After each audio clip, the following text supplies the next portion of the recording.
الحمد للہ رب العالمین الرحمن الرحیم مالک یوم الدین والصلاة والسلام علی سید المرسلین وصحابہ الطاہرین الی یوم الدین۔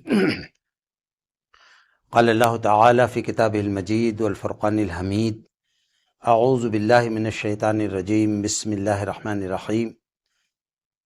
لقد ارسلنا رسلنا بالبینات وانزلنا معهم الكتاب والمیزان لیقوم الناس بالقسط وانزلنا الحدید فیہ باس شدید ومنافع للناس ولیعلم اللہ من ینصرہ رسلہ بالغیب ان اللہ قوی عزیز۔ وقال اللہ تعالی یا ایھا الناس انا خلقناکم من ذکر وانثی وجعلناکم شعوبا وقبائل لتعارفوا ان اکرمکم عند اللہ اتقاکم۔ وقال عز وجل لقد کان لکم فی رسول اللہ اسوۃ حسنہ لمن کان یرجو اللہ والیوم الآخر وذکر اللہ کثیرا۔ گرامی قدر ذمہ داران اور حاضرین، یہ بہت ہی مسرت کی بات ہے کہ وحدت اسلامی وسطی زون نے، جس میں یو پی مشرق، بہار اور جھارکھنڈ کے علاقے آتے ہیں، اس کے ذمہ داران نے طے کیا ہے کہ آئندہ ماہ ربیع الاول 1447 ہجری جو ہے، اس پورے مہینے کو ہم سماجی انصاف اور حضرت محمد صلی اللہ علیہ وسلم کا آدرش، اس موضوع پر ہم پوری انسانیت کو مخاطب کریں گے۔ یہ ایک بہت ہی خوشائند فیصلہ ہے، اور میں سمجھتا ہوں کہ نبی پاک صلی اللہ علیہ وسلم کے میسج کو پہنچانے کے لیے یہ موضوع انتہائی موزوں ہے اور بہت اہم ہے۔ میں اس موضوع کو سمجھنے کے لیے سب سے پہلے میں واضح کرنا چاہوں گا کہ یہ جو سماجی انصاف کی بات کی گئی ہے، تو اس میں وہ سماج کیا ہے، سماج سے کیا مراد ہم لیتے ہیں، دوسروں کے ہاں سماج سے کیا مراد لیتے ہیں، اس کا تذکرہ آ جائے گا انشاءاللہ، لیکن اسلام سماج سے کیا مراد لیتا ہے۔ تو یہاں سماج سے مراد انسانی سماج مراد ہے، اور یہ ہمارا عقیدہ ہے کہ یہ پورا انسانی سماج، جس میں اس وقت تقریباً 7 ارب لوگ ہیں، 700 کروڑ لوگوں سے زیادہ اس وقت کے انسانی معاشرے کے اندر لوگ رہتے ہیں انسانی سماج میں، اور حضرت آدم علیہ السلام سے لے کے اور قیامت تک یہ انسانی سماج کتنا بڑا سماج بنے گا، مطلب it is very difficult to imagine. یہ انسانی جو سماج ہے، یہ حضرت آدم علیہ السلام اور حضرت حوا علیہ السلام ان کی اولاد ہیں سب، اور حضرت آدم کی اولاد ہیں۔ اس اعتبار سے دیکھا جائے تو ابتدا سے لے کے آخر تک کا جو آخری انسان ہوگا، یہ سب اولاد آدم ہیں، یعنی ایک ماں باپ کی اولاد ہیں۔ یوزولی ہم ہر آدمی کو، ہر انسان کو آدمی کہتے ہیں۔ Why? Because all of us we are belonging the same family of Adam, اس لیے ہم آدمی کہے جاتے ہیں۔ تو یہ بات ایک حقیقت ہے کہ انسان پوری دنیا میں جو بس رہے ہیں، ان کے درمیان جو بھی ابھی سوشل جو پرابلمس ہیں، جو ڈسکرمنیشن ہے، جو ڈفرینسز ہیں، اس کو ہم الگ ڈسکس کریں گے، لیکن اس بنیادی حقیقت کو تقریباً کچھ لوگوں کو چھوڑ کر تمام انسان یہ مانتے ہیں کہ ہم سیدھے سیدھے سب آدم کی اولاد ہیں۔ اور یہ میں آپ سے عرض کرنا چاہتا ہوں، گزارش بھی ہے، اور میں اس کو بہت ہی شعور کے ساتھ سمجھتا ہوں کہ یہ 7 ارب جو انسان ہیں، یہ دراصل خاندان آدم ہے۔ اس خاندان آدم میں جو لوگ ہیں، وہ آدم جو جد امجد ہیں، آدم جو پوروج ہیں گویا انسانوں کے، انہوں نے سچائی اور بھلائی کے جس راستے پر اپنی اولاد کو چھوڑا، وہی لوگ آدم کے نزدیک اور جس اللہ نے آدم کو بنایا اس کے نزدیک اچھے مانے جائیں گے، اور جنہوں نے اپنے باپ آدم کے راستے کو چھوڑ کر غلط طریقے اختیار کر لیے، جنہوں نے آدم کے خالق و مالک و پروردگار کے راستے کے خلاف جو چلے، وہ اچھے لوگ نہیں۔ اس کے علاوہ کوئی بھی ڈسکرمنیشن، کوئی بھی جو ہے ڈفرینس یہ سمجھنا بہت مشکل ہے. یہی ایک بنیادی بات ہے. چنانچہ اگر آپ دیکھیں کہ اللہ کے نبی صلی اللہ علیہ وسلم نے حجۃ الوداع میں جو بات کہی ہے، ویسے وہ بہت مشہور بات ہے کہ آج سے جاہلیت کے تمام تفاخر کو، جاہلیت کے تمام فخر و غرور اور ان چیزوں کو میں اپنے پاؤں تلے دبا رہا ہوں. جبکہ قریب 1,40,000 لوگ موجود تھے اس وقت. اللہ کے نبی صلی اللہ علیہ وسلم نے فرمایا کہ تم میں سے کسی عربی کو کسی عجمی پر اور کسی عجمی کو کسی عربی پر کوئی فضیلت نہیں ہے. کسی گورے کو کسی کالے پر اور کسی کالے کو کسی گورے پر کوئی فضیلت نہیں حاصل ہے. معاشرے میں تھے لوگ موجود، ابو لہب جیسے سرخ و سفید قسم کے لوگ بھی تھے اور بلال جیسے کالے سے افام لوگ بھی تھے. یہ چیز 1,500 سال پہلے جس کو اللہ کے نبی صلی اللہ علیہ وسلم نے ڈائگنوز کیا یا جس کو آپ نے سمجھانے کی کوشش کی، ہمارے بعد کے دور میں تاریخ میں دیکھیں گے تو گوروں کے الگ گاؤں ہوتے تھے، کالوں کے الگ گاؤں ہوتے تھے. اسی افریقن کنٹریز میں، ساؤتھ افریقہ میں ہماری عمر میں گوروں کے پارک الگ ہوتے تھے اور کالوں کے پارک الگ ہوتے تھے. بلیکس کے بچوں کو گوروں کے پارک میں جانے کی اجازت نہیں رہتی تھی، جس کے خلاف نیلسن منڈیلا نے ایک انقلابی جدوجہد کی. وہ آدمی واقعتاً اس کا ایک بہت بڑا اچیومنٹ ہے اس کے کارنامے. یہاں میں صرف یہ بات عرض کرنی چاہتا ہوں کہ محمد رسول اللہ صلی اللہ علیہ وسلم نے فرمایا کہ اس طرح کوئی فضیلت نہیں ہے. فضیلت کی بنیاد صرف یہ ہے کہ کون اپنے مالک کو پہچانتا ہے، اپنے مالک کی مرضی کے مطابق زندگی گزارتا ہے اور اس کی نافرمانی سے بچتا ہے، یعنی تقوی اختیار کرتا ہے. فضیلت کی بنیاد صرف یہ ہے. اگر مالک کی بندگی، مالک کے عرفان اور مالک کے جو ہے تقوی میں ایک کالا آگے ہے تو اس گورے سے کہیں زیادہ وہ بہتر ہے جو اللہ کی نافرمانی کرتا ہے. دونوں کے درمیان دونوں ایک جیسے ہیں تو بھی اللہ تعالیٰ کے نزدیک یہ نہیں ہے کہ وہ گورے کو پسند کرے گا اور کالے کو نظر انداز کر دے گا، کیونکہ اس کے تو سب ہیں، سب اس کی مخلوق ہے. اللہ کے نبی کو وہ جملہ، اس جو حدیث میں نے نقل کی ہے اس کا جملہ ایک آخر والا بہت اہم ہے.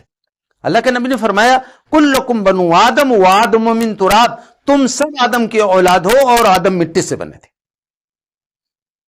جو لوگ چالاک قسم کے لوگ ہیں اس ملک کے اندر، ہمارے ملک کے اندر، ان کو جب کئی ایک بار میرا تجربہ ہے جب ہم نے ان کو بتایا کہ بھئی سب آدم کی اولاد ہے اور آدم مٹی سے بنے تھے، تو یہی بتانے کی کوشش کرنے لگے کہ صاحب مٹی بھی تو طرح طرح کی ہوتی ہے، کچھ مٹی اچھی رہی ہوگی اس سے اچھے لوگ بنے ہیں، کچھ مٹی خراب رہی ہوگی اس سے یہ لوگ بنے ہیں جو نیچ ہیں، ذلیل کہے جاتے.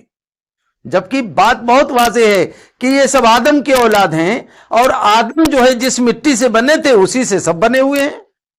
اتنی بات نہیں سمجھنے کے نتیجے میں چونکہ ایک دوسرے کا شوشن، ایک دوسرے کے حقوق کو غصب کرنا، اس کو نقصان پہنچانا ایک مقصد ہے، اس لیے لوگ ایک سیدھی سی بات کو نہیں سمجھ پاتے ہیں یا تسلیم نہیں کرتے. یہاں اگر آپ دیکھیں یہ جو آدم کی اولاد بنی، پھیلی، مختلف علاقوں میں بود و باش اختیار کیا اس نے، ماحول کے اعتبار سے، علاقوں کے کلائمیٹ کے اعتبار سے رنگوں میں فرق ہوتا چلا گیا، لیکن بیسکلی یہ بات اگر ذہن میں رہے کہ یہ سب آدم ہی کی اولاد ہیں.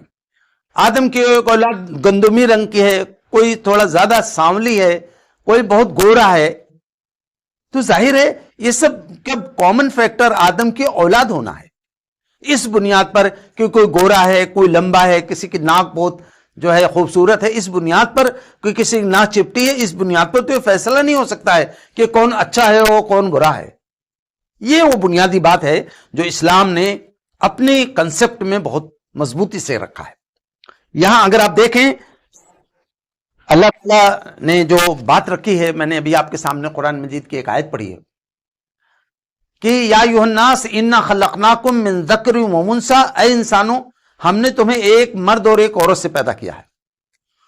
دیکھیں بہت اہم بات میں کہہ رہا ہوں کہ یہ جو انسان پھیلے پوری دنیا میں، تو جیسے مان لیجئے کہ 10 لوگ پھیلے الگ الگ علاقوں میں، اب 10 لوگوں کے جو اولاد الگ الگ علاقوں میں پھیلے وہ 10 لوگوں کے خاندان بن گئے، پھر وہ خاندانوں کے برانچز بن گئے.